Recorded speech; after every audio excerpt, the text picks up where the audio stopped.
আজ ছাদে উঠেই মনটা ভালো হয়ে গেল। কি সুন্দরভাবে নীল ফুটে আছে। আজ কিছু হারভেস্টিংয়ের পাশাপাশি বাগানটা পরিষ্কার করব ধাপে ধাপে ইনশাল্লাহ। কারণ সামনেই শীত আসছে, শীতের শাকসবজি ফুল ফল দিয়ে পুরো ছাদ বাগান ভরে তুলব আশা রাখি। সেই সাথে গাছের জন্য চমৎকার একটা ম্যাজিক সার আপনাদের সাথে শেয়ার করব। হ্যালো মাই লাভলি ভিউয়ার্স, আসসালামু আলাইকুম। কাশিবের ছাদ বাগানের পক্ষ থেকে সবাইকে স্বাগতম। আশা রাখি সবাই ভালো আছেন। এই হারভেস্টিং করছি পেঁপে। এই তো ফার্স্ট পেঁপে এটা পাড়া হলো, কি চমৎকার হয়েছে। সেকেন্ড পেঁপেটা পাড়ছি।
গুলো উঠিয়ে পুরো জায়গাটা পরিষ্কার করে দিলাম। এখন কিছুদিন ফাঁকা রাখবো, এভাবেই রেখে দিব, কারণ এখনও মাটিটা ভিজা আছে। পুরো পাট শাক উঠানোর পরে এতগুলো পাট শাক পেয়েছি, দেখুন কি চমৎকার, দেখতেই ভালো লাগছে। এখন আপনাদের সাথে শেয়ার করবো গাছের ম্যাজিক দ্রবণ।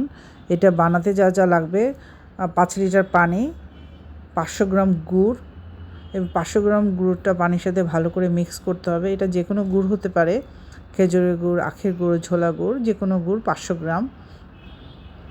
সাথে অ্যাড করে দিব মাছের ফুলকা, পেটি এবং মাছের তেল জাতীয় যে জিনিসগুলো সব এখানে অ্যাড করব। শুধুমাত্র মাছের আঁশটা এখানে ইউজ করা যাবে না, কারণ মাছের আঁশটা সহজে পানিতে গলতে চায় না।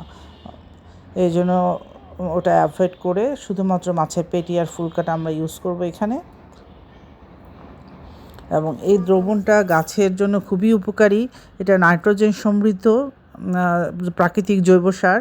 এটা গাছের পাতাকে সবুজ সতেজ করে, ওভারঅল গাছের গ্রোথকে হেলদি করে, এবং গাছ প্রাকৃতিকভাবে রোগ প্রতিরোধ ক্ষমতা গাছের বেড়ে যায় এবং ফাঙ্গাল অ্যাটাক থেকে গাছকে রক্ষা করে। এটাতে শুধু নাইট্রোজেন না, overall potassium, phosphorus, calcium, magnesium, sulphur, chlorine এবং সোডিয়াম বিদ্যমান। মানে গাছের ওভারঅল সব মাইক্রোনিউট্রিয়েন্ট একটা দ্রবণের মধ্যে আপনি পেয়ে যাবেন। সেই জন্য এটা কষ্ট হলেও বানানো খুব ইজি, কোনো গন্ধ হবে না। আপনি এটা বানিয়ে একদম এয়ার টাইট করে 15 দিন, কোনো নাড়তেও হবে না, 15 দিন রেখে দেন। এভাবে এয়ার টাইট করে ভালো করে রেখে দেন 15 থেকে 1 মাস, একদম নাড়তে হবে না। তারপর 1 মাস পর এটা আমি কি করে ছেঁকে গাছে ইউজ করছি সবই আপনাদের সাথে শেয়ার করবো ইনশাল্লাহ। পুঁই শাকের ডাল থেকে আমি চারা করেছি। এই চারাটা আমি শীতের জন্য রেডি করছি, কারণ শীতকালে পুঁই শাক খুব একটা ছাদে হতে চায় না। এই চারাগুলো আমি ইনডোরে রাখবো, পুরো শীত জুড়ে ইনডোরে থাকবে আমার পুঁই শাকের গাছ।